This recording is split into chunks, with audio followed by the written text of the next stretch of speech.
sinusuot, tapos hindi na nakakabalik. Ikaw, Daniel, di ba sinuot mo yung tsinelas ng papa mo?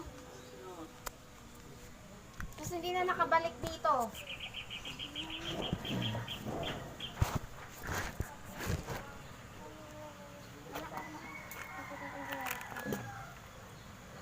Ito na lang ba? Ito. Ayan nga, malaki. Tsinelas ng papa mo, Gray, di ba sinusuot mo yon? Sapakin kita dyan, sabihin mo hindi. Saan mo na naman iniwan sa veteran? O, asa na nga napunta? Ba't hindi na nakauwi dito? Ano yung naglaho mag-isa?